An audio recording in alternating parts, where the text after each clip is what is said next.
Welcome to Cybersecurity Awareness TV. I'm your host, Mac Jackson Jr. This is episode number 436, recorded August 4th, 2023. Again, my name is Mac Jackson Jr. I'm your cybersecurity consultant and researcher. If this is the first time you've seen our show, this show is about cybersecurity, and we're dedicated to stay informed and protect you from today's fastest growing crimes of the 21st century by providing you with news, information that you could use to protect your business, your family from cyber thieves. I want to thank everybody who's been a part of our show from around the world and your emails. I appreciate it.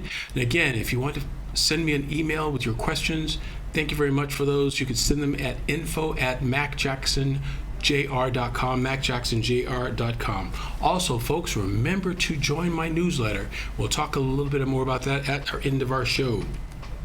In today's show, we're going to talk about cybersecurity news, what is going on and what's trending. Folks, there's a lot of things that are going on around. It's been a big cyber attack again with the U.S. government being attacked from our nation state, China, folks. It's been very severe what's going on with that, and definitely stay tuned for this story. It's very intense. Also, the FBI warnings of scams that are happening around our country, and here's another healthcare clinic that hit by a cyber attack and ransomware. It's definitely on the rise, folks. Healthcare industry is one of the number one industries that hackers are going after to steal information. And of course, in our last segment, we're going to wrap up our episodes of what we covered in this particular show. So, but first, cybersecurity news, folks, the growing landscape of data breaches that happen around the world. Folks, this week, Microsoft reported a significant data breach, alleging that the Chinese hackers have targeted U.S. government email accounts, right? The giant hacking company called Hafram, which is a state-sponsored entity out of China. These hackers have exploited vulnerabilities in the Microsoft Exchange Server email software, gaining authorized access to sensitive information. The breach raises serious concerns about our nation's infrastructure and security, and how certain accounts are being targeted as high risk from government officials. Microsoft has responded swiftly and released and patched and updates to these vulnerabilities, they said, and they're saying that it was a small group of accounts that were hacked. But again, folks, if it's a small group of accounts from a large corporation, it can be a problem. The U.S. government has expressed a tremendous concern about this and calling this an actual cyber attack in a cyber war against the U.S. And our government will, of course, counterattack as well. These breaches underscores the persistent threats of these types of espionage that is going on, and how important it is for all of us to maintain strong defenses against these types of attacks. However, the Chinese government themselves, they're denying that they've had anything to do with this sort of thing, and they're saying that America is the one that has attacked other countries, and they have nothing to do with it. But, of course, the data is in the pudding, folks, of what has actually happened. This incident, again, marks another part of a chapter of our ongoing cyber war and what we must do to fight against these types of nation threats against our country. But first, folks, I have a story I'd like to continue this exercise and letting you know some other things that happened from this story. And this first story comes to us from CNBC News Television. Kevin Mandia, anything surprising about what we know so far about this hack? And isn't this what zero trust security is supposed to detect? Is even if you somehow have stolen the credentials to access a system, your activity, whether it's from an odd place or in an odd pattern, is going to raise alarms? Yeah, I can tell you, just looking at this, first time I responded to cyber espionage from China was in 1996. And since then, pretty much we've been responding to it on a daily basis. And what we're seeing here is the evolution of Chinese cyber espionage. Gone are the days where they're a tank through a cornfield, and every time we responded to them and did our Quincy forensics to figure out what happened and what to do about it, we could see everything in plain sight. The OPSEC has improved now. The innovation, I can share with you this. Last year, there were 55 zero days or attacks that did not have a patch, and they were just going to work. Well, China led the world in discovering these 0 days and using them. So I'm not surprised by what happened, but realize this is kind of like SEAL Team 6 type of attack here. This is something that was multi-stage, that, when you read the blog, there's not a whole lot of detail because there's nothing cybersecurity professionals can do right now on this particular incident. It was cyber espionage. It was conducted by a group that clearly can innovate. It was new and novel. It was multi-stage. There's no way to patch it right now. Microsoft's taking steps to mitigate the growth and spread of this thing. But again, this is not somebody coming through the front door. This is a very intentional act by a nation that has modernized its offensive capability in the cyber domain faster than any other nation in the last 12 months. Hey, Kevin, it's Eamon here. You threw out a spy term there, OPSEC. I just want to clarify that's operational security. That's the degree of carefulness, I guess, that the Chinese took in deploying this. And I wonder, as you look at this attack, based on that operational security, how long it's going to take U.S. government agencies to figure out exactly how badly they were hacked here, what the damage assessment is. It's very early days now in terms of figuring out what happened, but you've done a lot of these investigations yourself for some of these same agencies. You know how long it normally takes. Is it going to take them longer now to figure out exactly what went out the back door? Yeah, Eamon, I can only speculate from the outside looking in, but I'll do that even though I was trained not to. In general, when email is the target, your damage assessment is really good, meaning you know what email's been taken. It is more probable than not that right now we have a very good view of what's been actually taken by the adversary in this case. And I think the time consumption will be what was taken, what's the content of that, and how can that be used.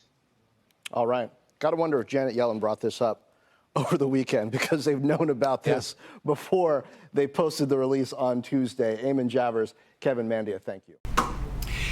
Yes, folks, so as we continue the story with this hack attacks coming in from the so-called Chinese hackers, the U.S. State Department and other government agencies' email accounts have been significantly hit by this type of attacks.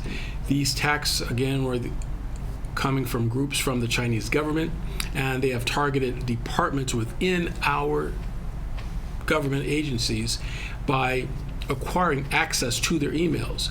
And again, this is done from things that we've talked about on the show, and other cybersecurity professionals around the world have talked about having your employees properly trained to avoid these types of attacks. Just clicking on an email that you think it's legitimate can cause all kinds of problems. The breach, again, raises concerns about our national security and vulnerability. This instance underscores the resilience that we are taking in our country right now to counteract these type of attacks, and to highlight the need for robust cybersecurity measures and being proactive in our approach to provide safeguards in all our infrastructures and all our businesses, as well as home. Currently, a full cyber attack of this breach is being investigated by cybersecurity experts within our government, from the State Department to the FBI to the Homeland Security. And research in this investigation will show who was behind this type of attacks. Was it actually China? Was it somebody else? We'll keep you informed on that. But our story continues with another report coming in from CBS News. Here's a report. All right, Microsoft saying a group of Chinese hackers gained access to some of its customers' email accounts. The group is believed to have exploited the company's cloud email service in order to breach the defenses of multiple government agencies. CBS News Homeland Security and Justice reporter Nicole Skanger joins us now from our D.C. bureau. Nicole, always great to see you. What do we know about who or what entity carried out this attack? Yeah, Errol, we know it was carried out by a group of Chinese cyber spies, a state-sponsored group of hackers, and this one has a nickname, Storm 0558. Now, the hacking campaign exploited a gap in Microsoft's cloud to penetrate about 25 organizations, and Microsoft says that while the breaches have been mitigated, the investigation remains ongoing. Same goes for the FBI. Now, yesterday, senior U.S. government officials from the FBI and CISA, which is the nation's top cyber agency, told CBS News no classified information was taken, and there's no evidence hackers infiltrated networks beyond a small number of Microsoft Outlook inboxes. U.S. officials were quick to point out this is not SolarWinds 2.0, not a supply chain attack, and beyond that, sometimes in the cyber world, we see criminals use a vulnerability to access as many different networks as they can. These are noisy campaigns. They're known as spray and pray hacks. They're really common in ransomware or financially motivated schemes. That is also not the case here. This is a narrow, targeted espionage campaign that worked quietly to infiltrate specific targets, including U.S. government agencies, two that we know of, and it really speaks to the sophistication of the actors behind it. Well, tell us, who did this hack actually target? What kind of damage did it do? Yeah, Lana, the State Department was ground zero of these attacks, according to government officials. And that agency first discovered the intrusion and actually alerted Microsoft. But in addition to the State Department, a small number of email accounts at the Department of Commerce were also hacked, including that of Secretary Gina Raimondo. It remains unclear if the cabinet secretary regularly uses that email account. Not all cabinet secretaries do, but Microsoft said a total of about 25 organizations worldwide were hacked, and FBI and CISA officials say the number of U.S.-based organizations remains in the single digits.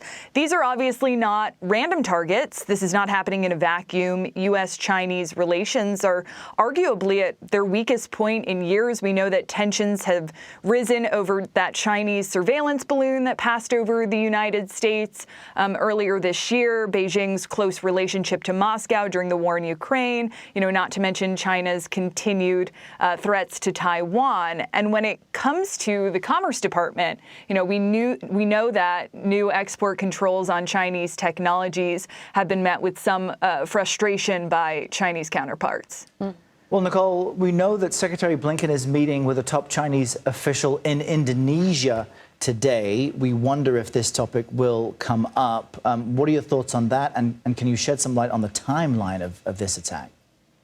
Yeah, so on the timeline, the hackers had access to the email accounts for about a month before the issue was discovered by the State Department. And U.S. officials say not all of the victims had been breached for a full month before the discovery was made. For some, it was a mere days.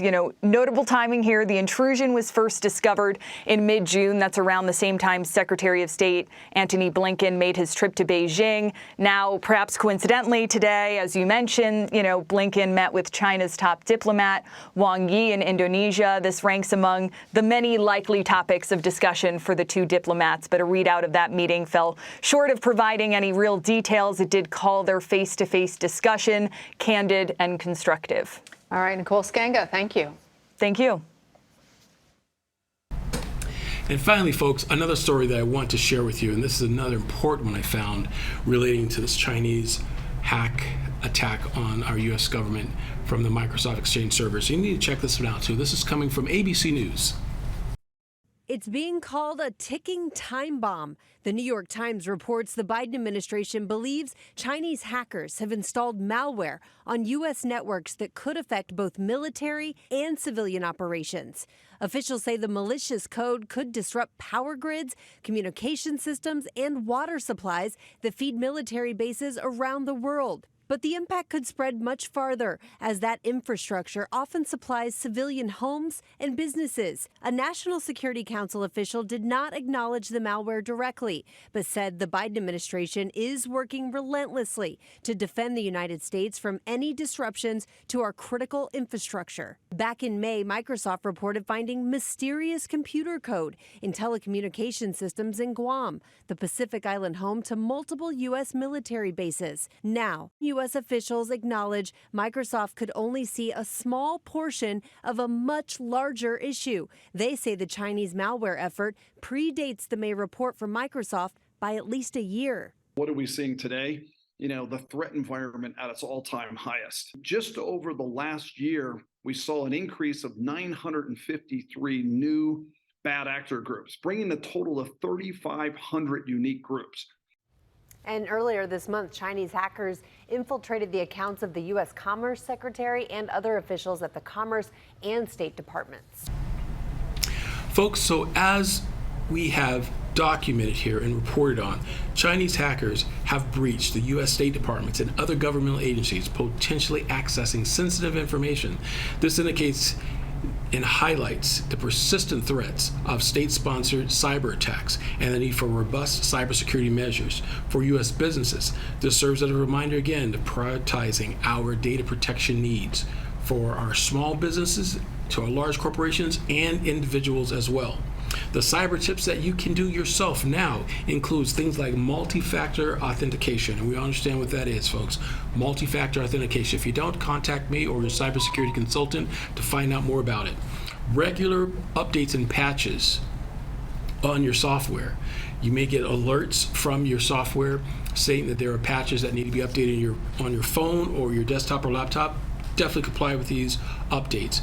And of course, the major one is to educate your employees on types of phishing scams.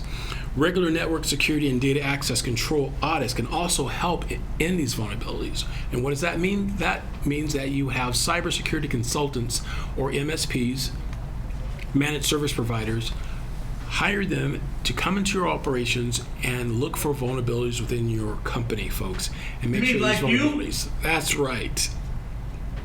Remember that data protection is not just a one-time event, folks. It is a campaign, and it's something we must do continuously. So, folks, like we always say in this segment, is that you need to be alert, aware, and stay cyber woke. So, like I said, John, we'll be right back after these messages.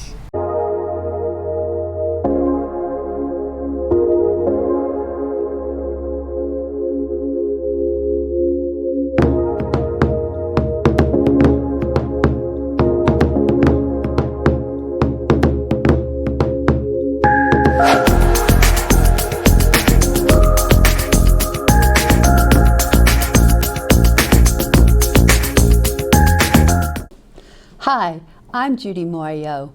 I invite you to watch my show, What's Your Story with Judy Morio on WWDBTV, where I interview celebrities, doctors, authors, professional speakers, and just plain folks like you and me.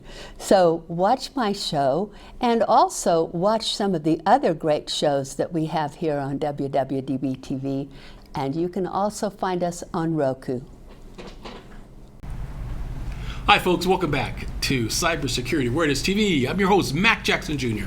In this segment, we're talking about the FBI warnings. These are FBI files, folks, that we have researched to bring to you about some of the scams and threats that are facing our nation states around our country. Recent cybersecurity incidents that we have talked about on this show, folks, for years. And here's another one that has hit the news media from around the world, and it involves HCA Healthcare. This is one of the largest healthcare providers in the U.S. They've suffered a significant data breach affecting numerous patients, including those from the Park Ridge Medical Center. One such patient has also forwarded and shared their experiences and warning others about the potential risk.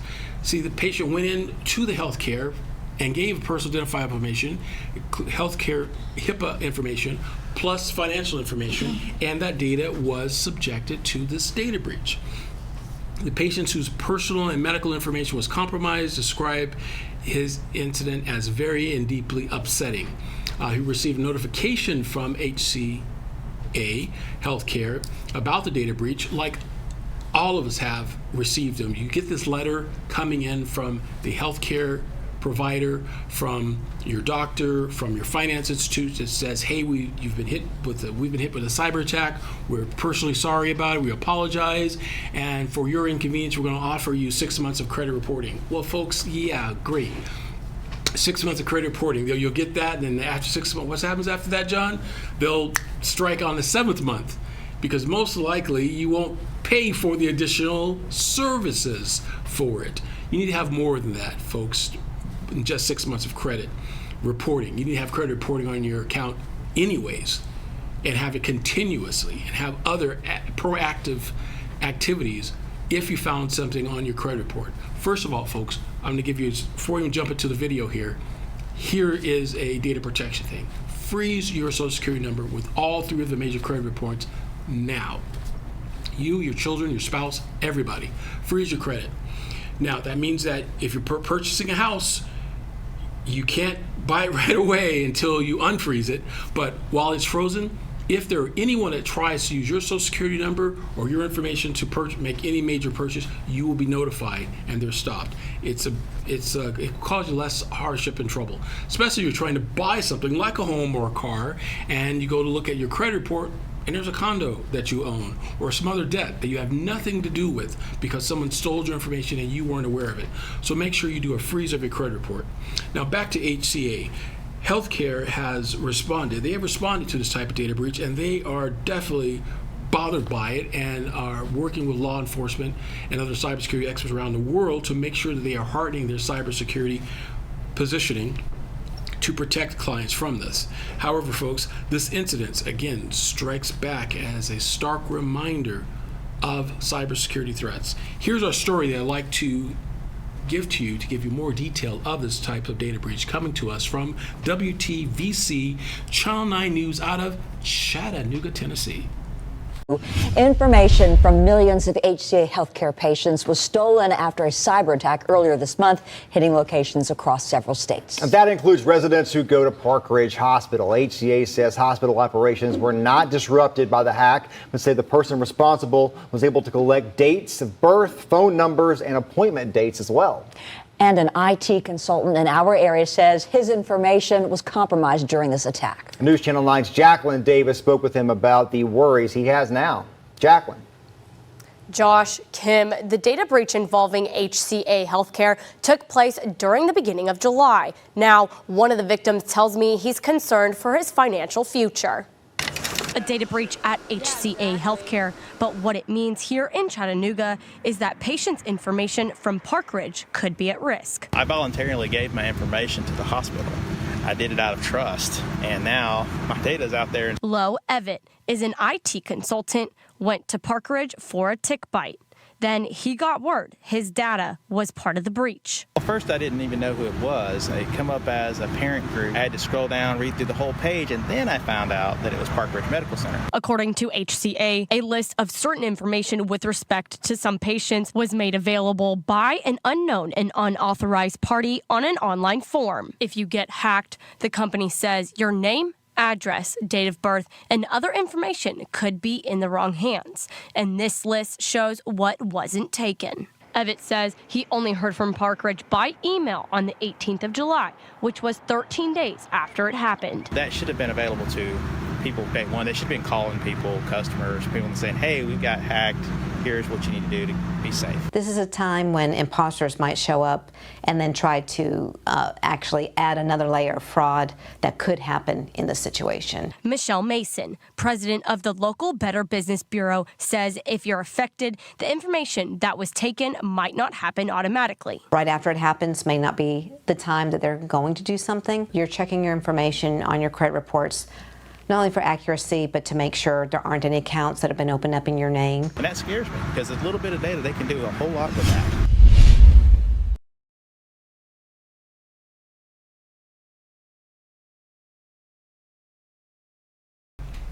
Folks, the FBI scams and warnings that we report here in the show are here for you to understand what law enforcement is doing to protect our data and our personal information from these types of hackers. However, folks, there are a group of ethical hackers. I am one myself, and there are other cybersecurity professionals around the world, thousands of us, that are dedicated to protect personal identifiable information from all of us, businesses as well as individuals. However, the story I'm going to tell you about now is from a really interesting organization, folks, that help against scammers, online scammers and scammers on the phone. Online and phone scammers have become an increasingly prevalent, posing a significant personal and financial security risk to everybody, especially the elderly and adults and parents as well. It's crucial to stay vigilant and to inform you to protect yourself from these types of cyber scammers. Never share personal information with data or passwords or financial details over the phone with anyone. If they call you wanting your financial information, folks, vet the company first before you call them back, because folks, these bad guys now have websites. So when they tell you to call them back and go to the website to find out information about the company, you go to the website, type in their name, and you see it pop up. You think, okay, they're legitimate. They're on the internet. They're not legitimate, folks. These scammers have fake websites as well. And yes, law enforcement is trying to get these sites shut down as well, but the scammers are putting out there. So you have to do more. Contact your bank if you're still not convinced. If you have legal representation, contact your legal or accounting representation or someone that you know in the business, or maybe contact your cybersecurity consultant, can help you before you do any sort of financial transactions with companies that you're not aware of. So there are a group of ethical hackers. Like I said, we're known as white hat hackers, and our job is to combat these types of cyber scams. But there's another group of white hat hackers or ethical hackers that have created a whole enterprise of attacking, counterattacking, striking back at these overseas or underground scammers. And they offer all kinds of reconnaissance, if you would, with these types of scammers by going in and scamming back at them, attacking back at them, gathering, again, like I mentioned before, reconnaissance information from their servers, presenting it to our State Department, who in turn will be able to present to State Departments from foreign national governments, hopefully friendly to the U.S., and then going after and prosecuting these actual criminals. And folks, I wanted to share with you this because this is some good news. That's right, folks, some good news. I want to show you how scammers do what they do. Check out this story that I want to show you from CBS News Sunday morning.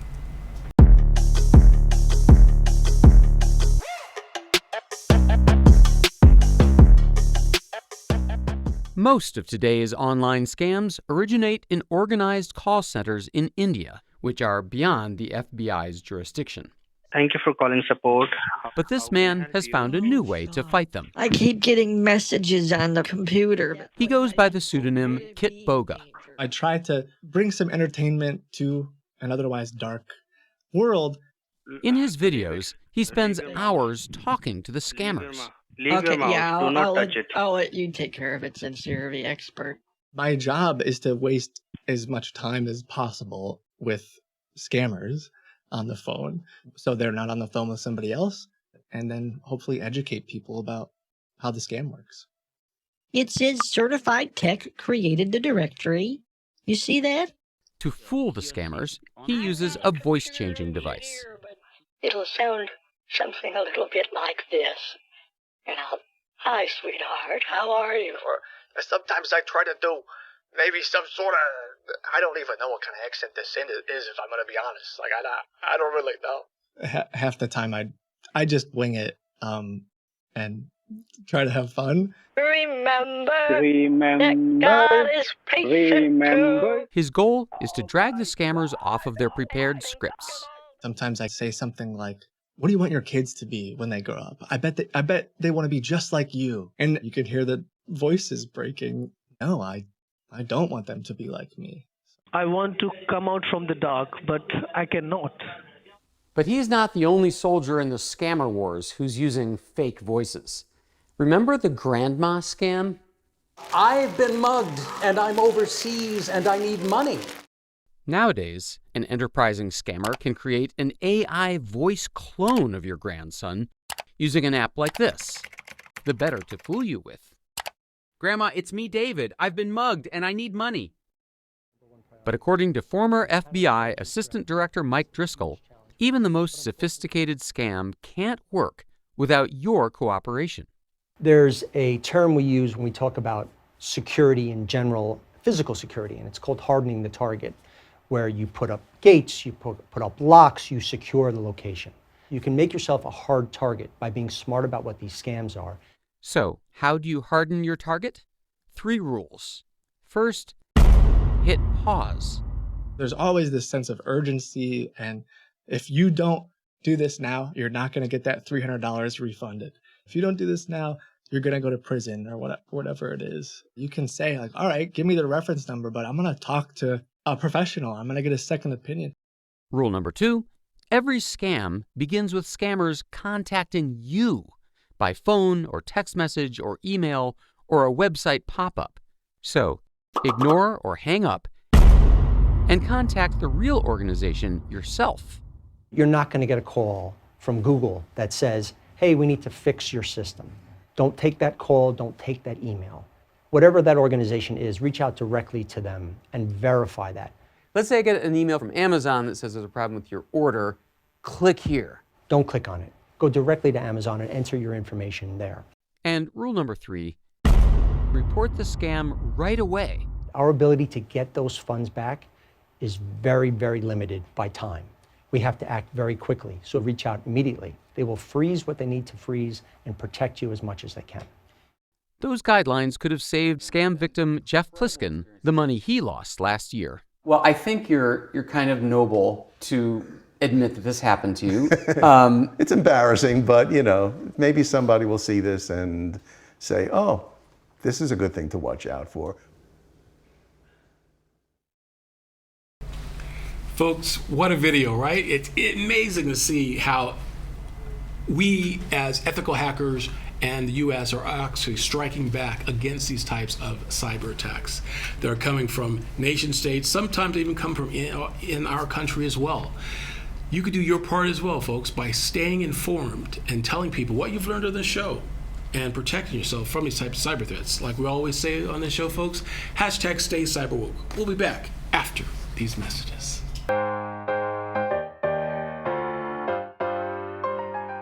With our award-winning patented Ultimate 3-in-1, pack wrinkle-free in our innovative garment bag, generous duffel, and all-purpose day pack for incredible versatility. Experience easy wrinkle-free packing with quick access to travel essentials.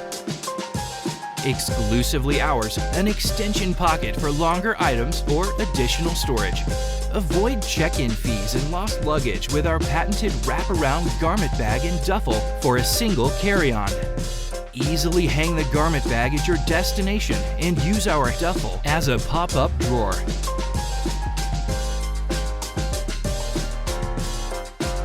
Back at home, the duffel and garment bag fold neatly into the day pack for compact storage.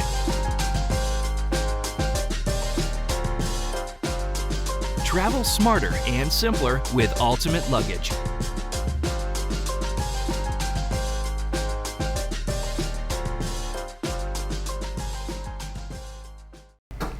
Hey folks, welcome back to Cybersecurity Awareness TV. I'm Mac Jackson. You can find me on MacJacksonJR.com, MacJacksonJR.com. In this episode, we've discussed the significance of cybersecurity issues, such as the involvement of a huge data breach of the U.S. State Department and other governmental agencies.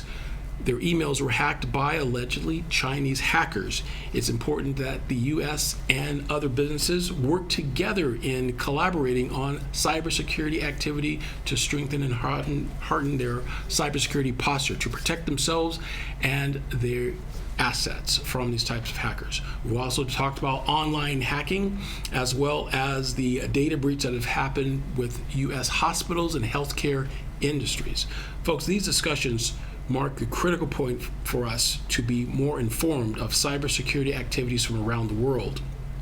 State-sponsored cyber attacks highlight the need for robust national cybersecurity measures to prevent these types of online and phone scams that can be significantly important for all of us. Businesses as well as government agencies need to use data protection measures put in place and make it a top priority. Implementing multi-factor authentication, regular update patches to software, and the most important one, folks, is the continuous educating of the employees with data breaches and types of scams. And folks, again, it's not a one-time training. You put your employees through it once and you think you're ready and you're all ready to go. You need a continuous. We would recommend at least twice a year that you should have data management training for these types of cyber attacks, folks, because having these types of training for your employees will keep them informed of the newest and latest techniques that hackers are trying to do to get your information. These things are very, very important. And for individuals, yes, folks, it's very, very important you stay alert. Contact my company and we will talk to you about upcoming programs we have that will help you when it comes to scams, as well as for your children when it relates to cyberbullying. That's another serious area that has affected a lot of different families when it comes to cyberbullying, having their young children affected by this. Things like virtual kidnapping, where your children are exploited for monies. So definitely contact us for this type of information. In addition, cybersecurity tips is to back up your data regularly and also have a restore process in place. For example, if you lost your phone, we've talked about this before, and I've ran into several people that have had this happen, even this week. So here's my quick story for you folks. Your phone, one of my friends had their phone in their car, and in Las Vegas right now, we're talking about 130 degrees in your car as it's cooking outside in the heat. The inside temperature was 130 in the car. He left his phone in the car, but said it was gone no more than 30 minutes. Came back out, his phone was piping hot, tried to cool it down, and the back of it had a little bubble. Yeah, no mas, could not turn on. Phone was shot. But then who do you call? He had an appointment to go to, 30 minutes to his appointment. How could he get to the appointment? He couldn't call his client and tell him he's going to be late. No phone. So what do, right? He had to drive all the way back home to do what? Pick up a phone at home? No, we have our phones, so we don't have landlines anymore. So now he's stuck, didn't know what to do. So at the last, after about an hour trying to figure out what could he do next, he decided to go to his ISP, right? His phone company they got the cell phone from, and talked to one of the salespersons there to try to get another phone. And yes, he did, but we know what he didn't do? He didn't click on the opt-in button to have all of his contacts backed up. So now he doesn't have his contacts backed up.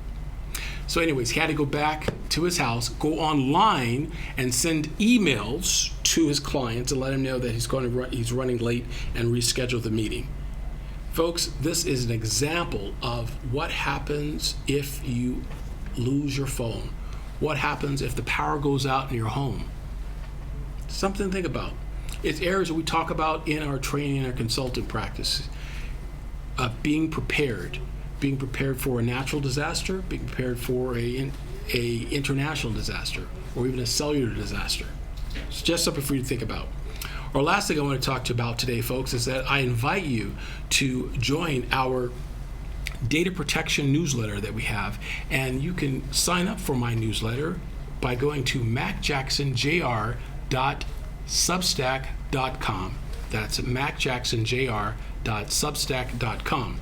Our newsletter is really a treasure trove of valuable information and insight, from news updates, practical tips. There are polls, there are surveys, and in-depth articles and research that I have done providing information from law enforcement and an academic level that I bring to you on how to protect yourself and your business from these types of cyber attacks. By subscribing, you will gain access to all of these industry experts, keeping you informed of these latest trends and threats. Break down the complexities of cybersecurity concepts and the ways that you can understand the language and equip yourself to protect your family and your business. Our newsletter also isn't just for information, but it's used to empower you folks, giving you information that you can use. So join us today and be a part of our community of digital experts and safeguard your business and your data. Don't miss out on this valuable information by subscribing to my newsletter. It's called Cyber Watch. So folks, that's all we have for you this week. Again, my name is Mac Jackson Jr. Remember to tell a friend and spread this information out. You can find me on macjacksonjr.com. That's macjacksonjr.com. Folks, remember, as we always say in the internet world, remember to share, like, and subscribe to our show. See you next week, folks. Thank you.